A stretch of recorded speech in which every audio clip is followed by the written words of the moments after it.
Bonjour à toutes et à tous et bienvenue pour cette nouvelle pensée du jour, en ce lundi 4 mai. Alors je vais dans la poursuite de la création sur base de la Genèse. Souvenez-vous, nous avions vu au verset 1 et au verset 2 que la terre était informe, vide, mais que Dieu était là.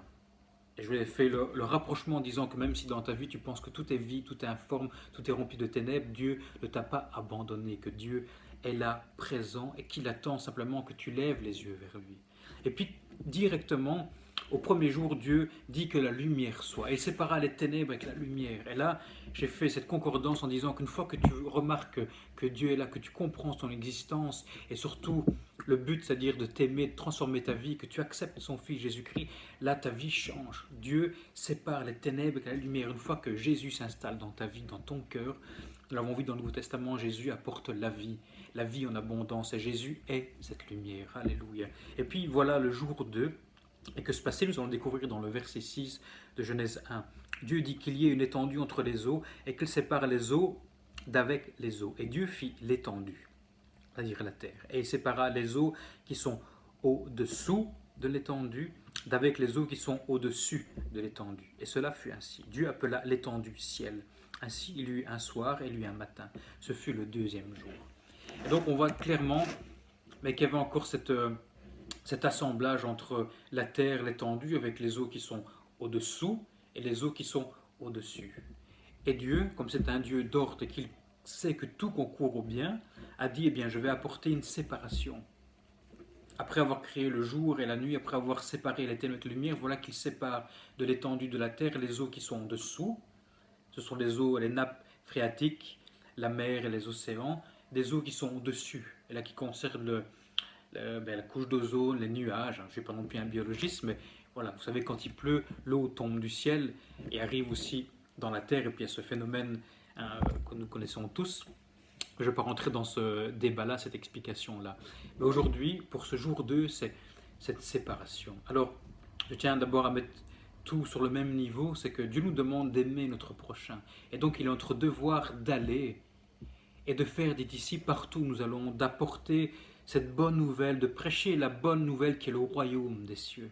Parce que ce qui n'est pas important pour nous aujourd'hui, c'est ce qu'il y a sur terre, mais c'est ce qui nous attend dans les cieux, dans le royaume des cieux.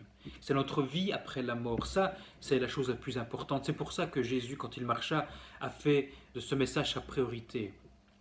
Il a parlé du royaume des cieux. Il a parlé de ce qui nous attendait après cette vie sur terre. Et cette séparation-là n'est pas à voir comme étant une séparation fixe et brutale avec nos amis en disant lui ne croit pas en Dieu, alors je ne lui parle plus. Lui, il est d'une autre confession, d'une autre religion, je ne lui parle plus. Non, absolument pas.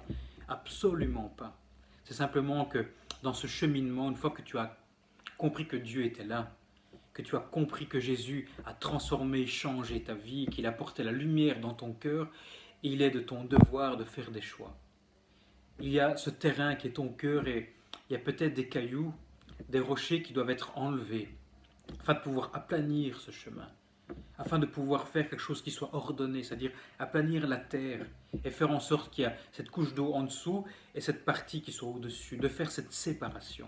Et la Bible nous en parle à maintes reprises. Dans le psaume 1, il dit « Heureux l'homme qui ne marche pas selon le conseil des méchants, qui ne s'arrête pas sur la voie des pécheurs et qui ne s'assied pas en compagnie des moqueurs. » Il y a peut-être des personnes dans ton entourage, peut-être, qui sont des moqueurs, qui sont des méchants, qui sont des pécheurs et qui t'influencent, mais très très très négativement.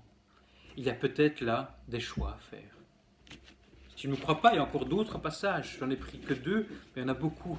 Dans 1 Corinthiens chapitre 15, verset 33.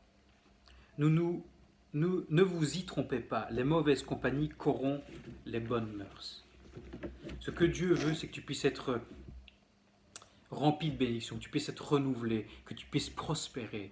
Et parfois, il y a sur ton chemin des eaux qui n'ont rien à faire là. Alors, il serait bon pour toi de faire ce choix, de faire ces séparations, pour pouvoir avoir cette bénédiction de l'accomplissement de la création de ce deuxième jour dans ta vie.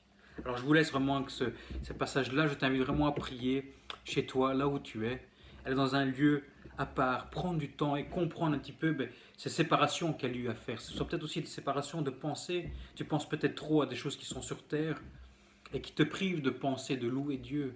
Peut-être que ta chair est trop centrée sur le bien-être de ce monde et est désintéressée sur l'envie de louer Dieu.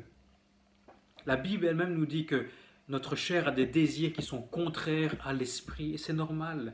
C'est une lutte et je t'encourage à lutter et à faire le bon choix. C'est d'avoir toujours tes pensées qui soient dirigées vers Dieu, tes pensées qui soient dignes de louange, d'adoration.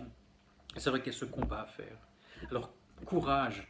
Sache que nous sommes là, tous ensemble, unis dans la prière. Et si tu as besoin de prière, n'hésite pas même à me contacter pour que je puisse prier pour toi. Mais courage, parce que Dieu est là et Dieu va accomplir de grandes choses dans ta vie. Sois béni et je vous dis à demain. Bye bye.